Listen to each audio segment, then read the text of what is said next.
अस्सलाम वालेकुम व्यूअर्स, उम्मीद है आप सब खैरियत से होंगे। आज मैं आपके लिए बहुत ही ज़बरदस्त और बहुत शानदार सी और बहुत लो बजट रेसिपी लेकर हाज़िर हूँ। इंशाल्लाह आपको बहुत पसंद आएगी।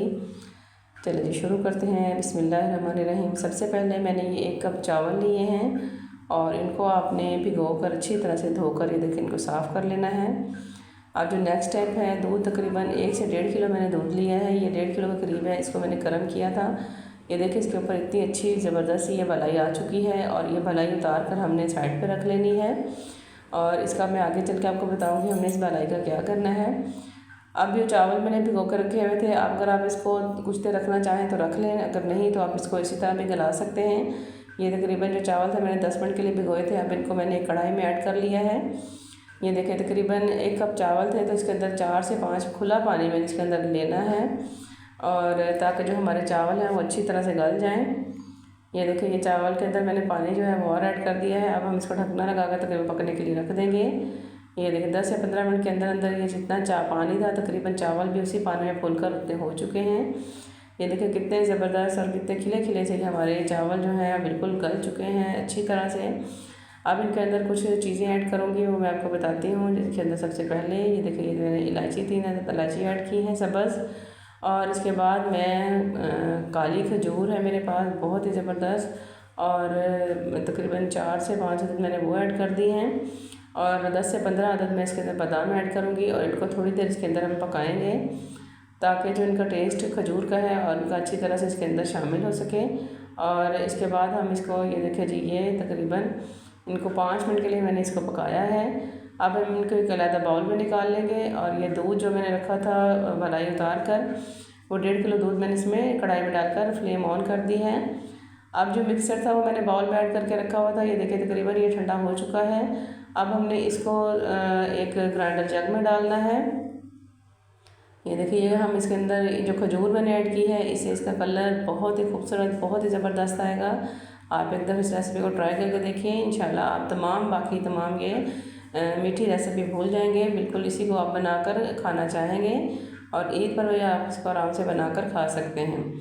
ये तकरीबन हाफ़ मिक्सर मैंने इसके अंदर ऐड कर दिया है। अब जो मलाई मैंने उतारी हुई थी वो भी मैं इसके अंदर ऐड कर दूँगी। देखिए इसी चावल के पेस्ट के अंदर ऐड करेंगे और इसके साथ ही हम इसको ग्राइंड कर लेंगे। देखिए 2 हिस्सों में मैंने जग के अंदर इनको ग्राइंड किया था, और तमाम जो पेस्ट है ये देखें कितना ज़बरदस्त कितना स्मूथ सा ये पेस्ट हमारा तैयार हुआ है। ये मैंने इसके अंदर ऐड कर दिया है। तमाम हम जो है वो इसी के अंदर तकरीबन 2 के अंदर ये हुआ था, ग्राइंड मैंने किया था 2 पोर्शन में। अब हमने ये देखिए इसके अंदर चम्मच चलाना शुरू कर दिया है।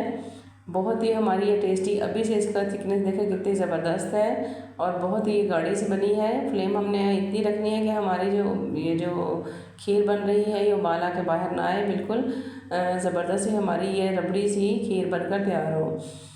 अगर आपको मेरी ये रेसिपी पसंद आए तो आप मेरे चैनल को लाइक करें, सब्सक्राइब करें और शेयर करें, और मुझे कमेंट बॉक्स में ज़रूर बताइएगा कि आपको मेरी ये रेसिपी कैसी लगी है।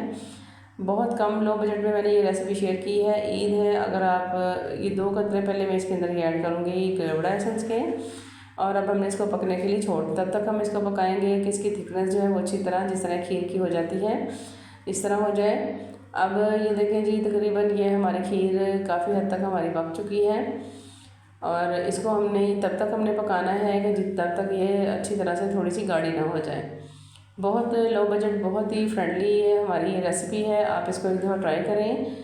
1 कप चावल और 1.5 किलो दूध के साथ आप अपने चांद रात को बनाएं, और ईद वाले दिन आप अपने मेहमानों में सर्व करें, आप खुद भी खाएं। बहुत ही टेस्टी बहुत ही ज़बरदस्त रेसिपी है।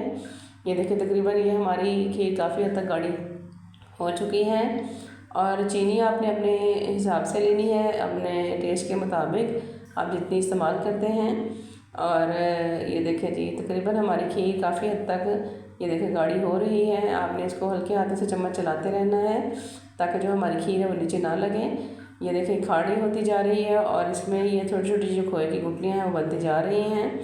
मज़ीद खुशबू के लिए इसके अंदर मैं 2 इलायची और ऐड करूँगी ताकि जो इसका टेस्ट है वो और मज़ेदार हो सके, क्योंकि सब्ज़ इलायची के बगैर कोई भी मीठा है वो कंप्लीट नहीं होता। ये देखिए बहुत ही हमारी ये ज़बरदस्त सी खीर गाढ़ी हो रही है, और इंशाल्लाह ये काफ़ी हद तक गाढ़ी हो चुकी है। इस स्टेज पर आपने इसके अंदर चीनी ऐड कर देनी है। मैंने चीनी ऐड कर दी थी, लेकिन मेरे से यहाँ पे वीडियो जो है वो स्किप हो गई थी। आप ज़रूर इसमें अपने अकॉर्डिंग टेस्ट के मुताबिक आप ऐड कर लीजिएगा। ये हमारी खीर देखिए तकरीबन जो मुझे एक थिकनेस चाहिए उसके मुताबिक ये गाढ़ी हो गई है।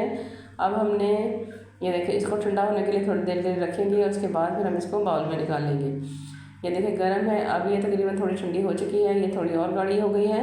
जब आप इसको निकाल के बाउल में डाल के फ्रिज में रखेंगे तो मज़ीद इसकी थिकनेस और अच्छी हो जाएगी। चलिए जी, अब हम इसको एक बाउल में निकालते हैं। ये देखिए जी, ये इसका कलर देखें, जैसे हमने इसके अंदर खोया या कोई ऐसी चीज़ ऐड की है जो हमने इसका कलर इतना, ना हमने कैरेमलाइज़ किया है चीनी को, ना हमने इसके अंदर खोया ऐड किया है, लेकिन इसका कलर, इसकी लुक देखें कितनी ज़बरदस्त है। इंशाल्लाह आपको ये रेसिपी बहुत पसंद आएगी। आप इसको एक दफ़ा ज़रूर ट्राई करके देखें। गार्निशिंग के लिए कुछ ड्राई फ्रूट्स मैंने इसके ऊपर लगाए हैं। अगर आप अपनी मर्ज़ी से कोई भी लगा सकते हैं। और अब आप इसको फ्रिज में रख के अपने मेहमानों को सर्व करें, घर में खुद बच्चों को बना कर दें। बहुत ही सबकी ये फेवरेट होने वाली है खीर, और आप इसको इस ईद पर एक दफ़ा ज़रूर ट्राई कीजिएगा। उम्मीद है आपको मेरी आज की रेसिपी पसंद आई होगी। इंशाल्लाह इसी तरह अच्छी अच्छी रेसिपीज़ लेकर हाज़िर होती रहूँगी और आपके साथ अच्छी अच्छी रेसिपी शेयर करती रहूँगी। इंशाल्लाह हम फिर मिलेंगे। अल्लाह हाफ़िज़।